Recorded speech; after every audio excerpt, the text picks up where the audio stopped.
welcome back everyone to my YouTube channel, and today we are in the Abarth, as you can see, with a hell of a lot going on as we're sort of slowly stripping this back. Now, potentially a brave move, could work, could not.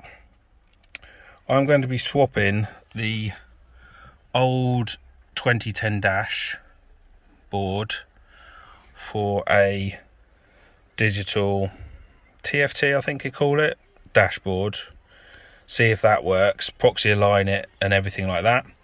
And yeah, I'm just going to hope it works. I've heard mixed reports about this. I've heard that it can be a bit sluggish, and actually it's not particularly the best idea in the world, but ultimately I'll give it a try, and if it doesn't work, then yeah, it doesn't work. So normally this is literally a plug and play kind of thing, but obviously there is a proxy alignment to be done at the end. So let's get on, and considering we've got all the cowling removed, this should be another couple of bolts, and then this all should nicely come away, and we can work on getting it done. So yeah, let's go and try and see where we're at.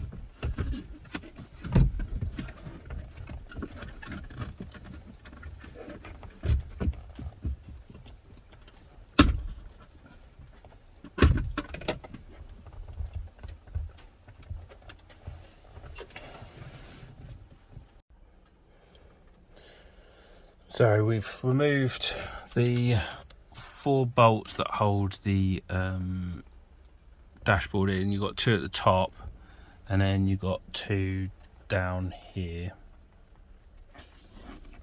And then this is literally just almost like a plug and play clip, really. So this is the dash, or the speedo. And I would say,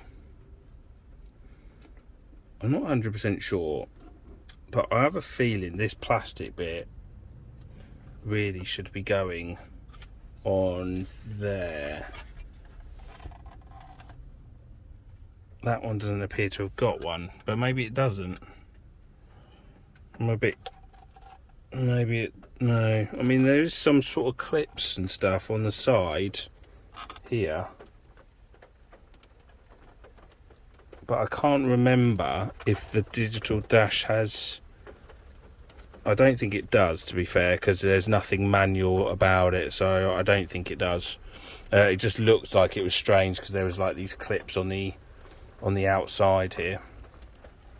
So yeah, so it's pretty much exactly the same, and the connector around the back is the same. So we're going to put that in, and we're going to screw it in, hopefully with the same screws, and give it a shot from there. Yeah, it's quite an easy job actually. It's just whether or not this is going to all work and power up and everything works correctly and everything once the proxy alignment's happened. So yeah, is it worth it? That's the question. Right, so connect this back in, this back here.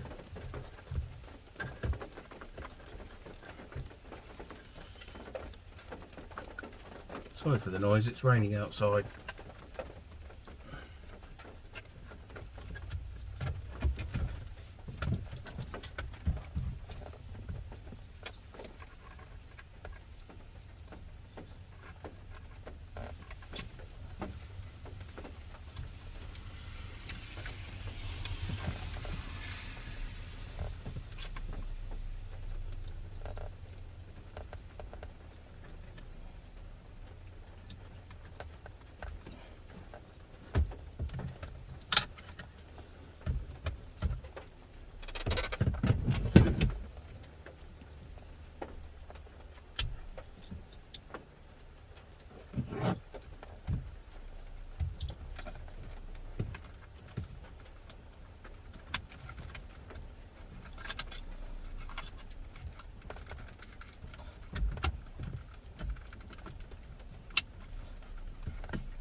Okay, that's been screwed into place. I don't want to put all the cowling and everything back on the top here until I've got the ignition on and everything is working, and then I can put everything together. So yeah, I just want to be, it's just going to be an absolute pain if I put it all back. So we'll come back. No, I'm just having to think. We'll come back when I'm good to go and I'm good to turn that on, and then yeah, we'll give that a shot. It's probably going to be a good while actually before I sort it out, and once everything's good to go. But that's basically the dash been swapped over in a good, well, 5-10 minutes by the time you get all the screws done. So yeah, on to the next job. Okay, we're doing the proxy alignment at the moment.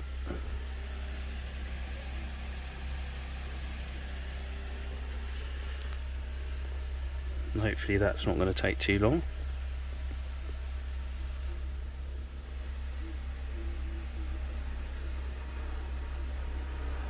Just need multi-ECU scan.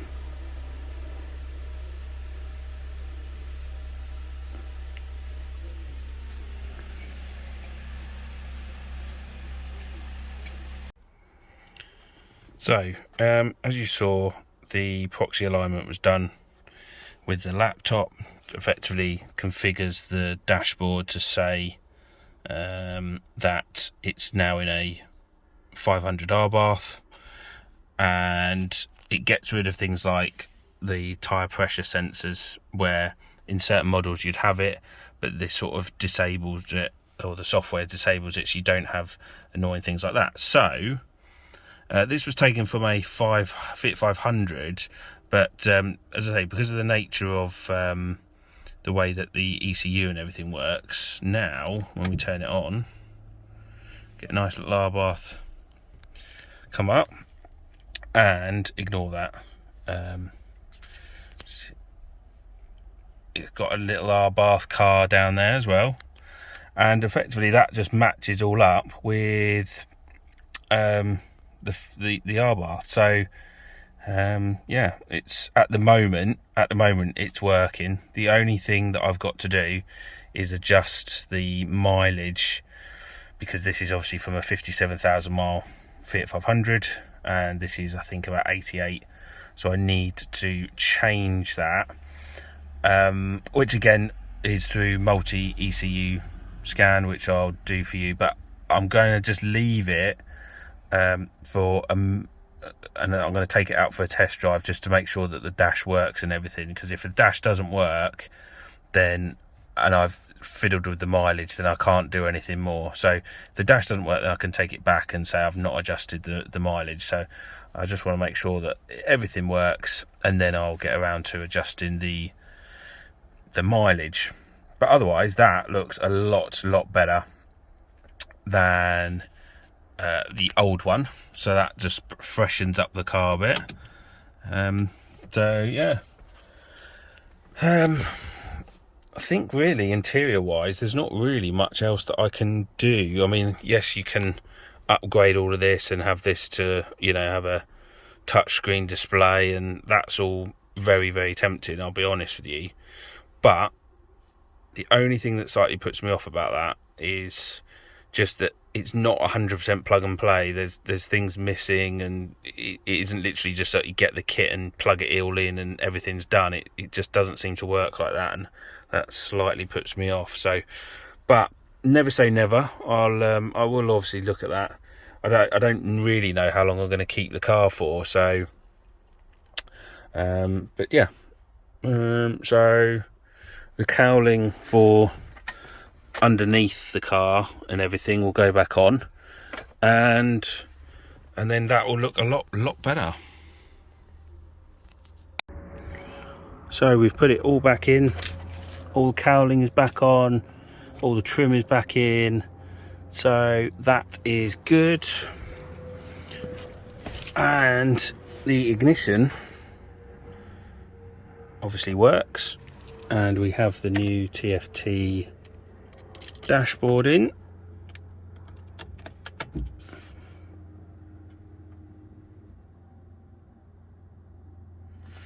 So if we start it,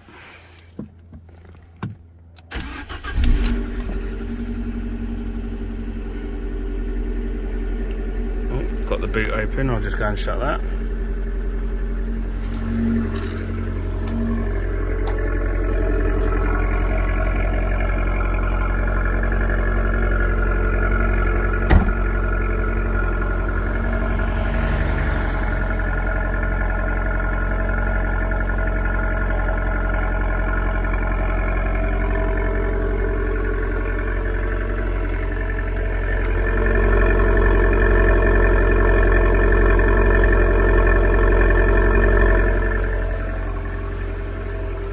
So we're going to get this MOT'd,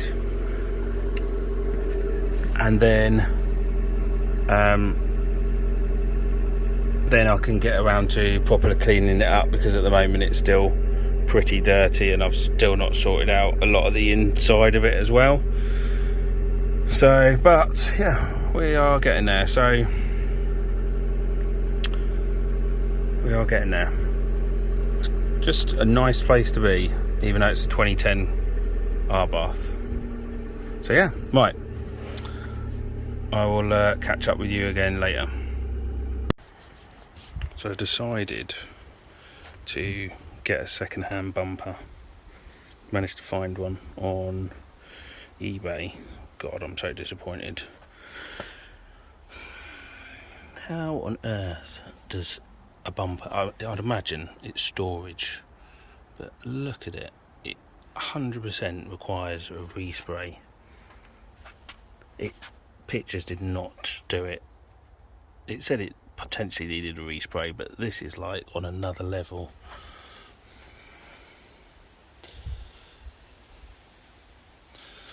So a bit of a waste of money, that one, because by the time you then put in the cost of getting it resprayed, etc., it's getting absolutely ridiculous. So bought myself a heat gun,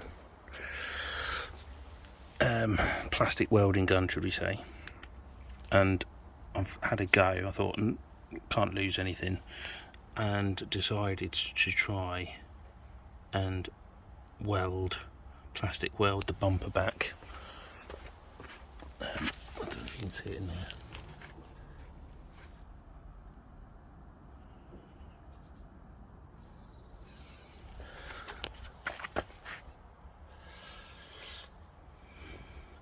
So plan is give that a shot, then weld this into line, because you can see it's all bent.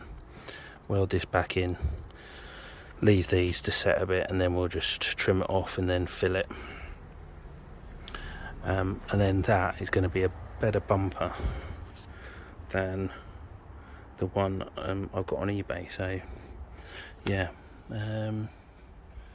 it's actually come out all right, to be fair, but we'll see when we get to the end and how it looks right at the end.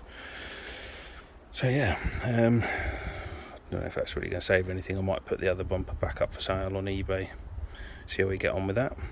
So yeah, right, we're getting somewhere with a bumper now. So obviously that was all stapled, and unfortunately this is all like bent under here, but there's not really much point in working our way through this too much, because it's under the car and it's not really going to be seen. But it's been stapled and then filled, and then on the top here as well, that's been done. And then there's a big gouge out of here, so that's now been filled and smoothed a bit. So what we're going to do is I'm going to paint all of this. And also we've got this down here. I'm going to prime this, and where obviously we've had to fill it with this colour, I'm going to pretty much paint the whole thing with the same colour as this. The difference being is obviously this is going to look slightly different, because it's a different form of plastic. It's a hardened plastic.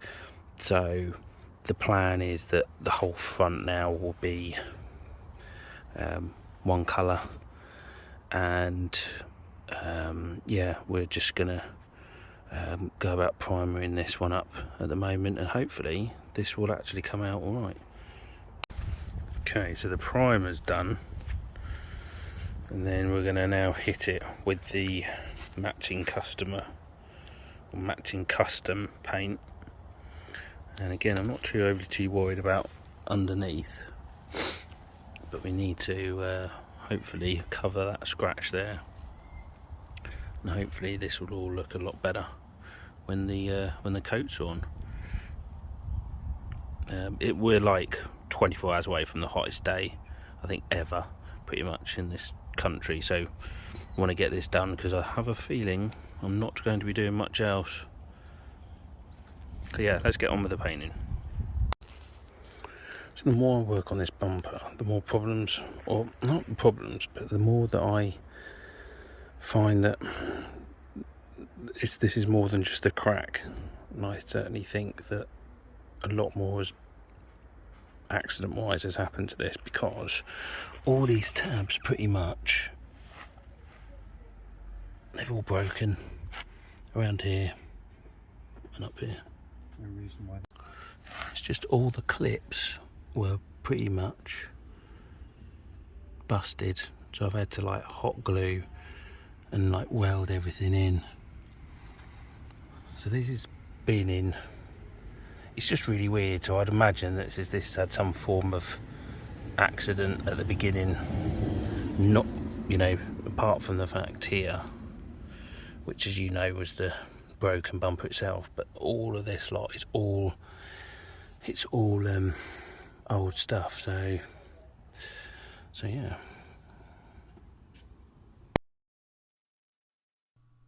So I hope you're enjoying this video so far. While I've got you, I just want to remind you to subscribe to my channel so you can see all of the other videos that I've got in the past from all of the other cars that I've done, mainly Fiats. And obviously there's plenty more projects also to come in the pipeline. So hit that subscribe button for a weekly video from me. And also, while I've got you, to hit the like button as well, just down there. It all helps to improve the algorithms and gives me some more subscribers as well. So yeah, thank you for your time, and back on with the video. Right, we are back with the Abarth. We're now, what are we? Just into September. There's two things I want to briefly discuss with you. So number one is I've still not cleaned this car at all. It's having to be parked up down the road because basically run out of space. But you can still see that there's some work to be done on things like the door here. So let's just briefly discuss a few things here. Let's just open it up actually. Okay, right, so since I've been putting this video together for a good month or so, and the reason it's kind of stopped is I basically need this MOT'd now, and slight mix up on the MOT basis, got the time wrong and they wouldn't have it, and so it's now come back and it's now had to be parked up at the side of the road at least for another 2 weeks. Can't seem to get an appointment there, so and we'll run out of space, so it's going to be parked up at the side of the road. The wheels, which I know we discussed about one of the first things I asked or discussed with you guys was about the wheels, gunmetal grey, etc. So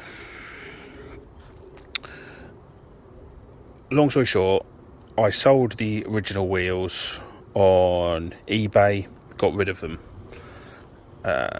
Then went and found a pair, or not a pair, 4 of them locally, where they were in far better condition, and as you can clearly see, they've been painted as well or sprayed, and so didn't need to do any more work. So realistically, to keep the costs down, what I've done is I've had the tyres, because these are all decent tyres, the tyres taken off the original alloys and put on these ones. So they're exactly the same alloys, the difference being is that these have already been refurbished, they're second hand, and it was just far cheaper to do all of that than it was to get them redone at an alloy wheel specialist. It worked out that overall that, like with the swap over, getting the tyres done, etc, is about £100 in total to get it all done. So yeah, and the silver still looks good. So yeah, let me know what you think on that one. I think I'll just move into direct sunlight so you can see them. So yeah, so that's the alloys. Right, so second part is, because this went for an MOT yesterday and it obviously didn't go through, it's been driven back. While it was driving back, I've been on holiday, so my dad has done this. While he was driving back, he's claiming or saying that the ABS light has come on the dash as well as the hill hold as well. Now we all know that these don't have hill hold, so I thought that when this had a proxy alignment it would remove that feature and it would not come up on the dashboard. However, the ABS light coming on, that's a new one to me, because I've driven this and there's not been an issue. So the question is, with this dashboard, is the dashboard itself not happy, due to like the proxy alignment, or is it not happy because there's actually a failure and the ABS is faulty? So I'm just going to try it now. I'm just going to put on the dash and see if it comes up.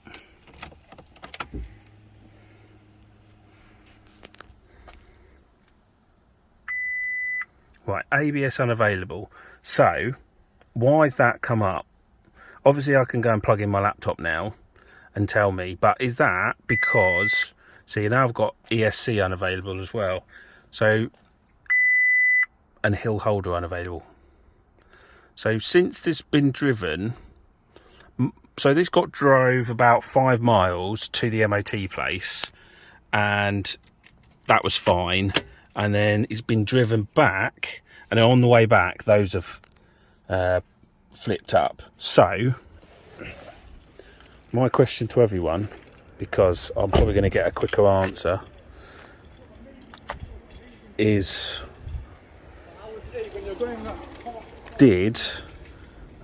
have these come up because the battery's low, the dashboard or the new dash is not quite configured itself, or is there actually a fault? So maybe someone who's seen that before can let me know before I do my own investigation into it, because this is going out tomorrow morning, so I'd imagine hopefully you guys are going to put comments in there before I start googling it. I'm hoping it's just the battery just needs a charge and then we can clear the codes down and everything's good. I'm hoping it's just that. I really don't want to take that dash out and have to put it back in the old one because it's not configured. I thought there wouldn't be an issue, so please do tell me whether or not or what might be the issue there. So yeah, so that's pretty much going to be it for today's video on the Abarth. I've got a lot of projects coming up, things that haven't hit the channel, a number of cars as well. So these need to get sorted to become my daily runaround. So just got to sort out this front, get these stuck on, because they're not gonna sit in very well. But once it's MOT'd, then I could give this all a nice good clean up and I can start using it as my sort of runaround. So yeah, so there you have it. So anything else you want to talk about, anything else you want to discuss with this car, do let me know. until next time, thank you all for watching. Hit the like and subscribe button for more on the Abarth, and I'll speak to you all again very, very soon. See you later.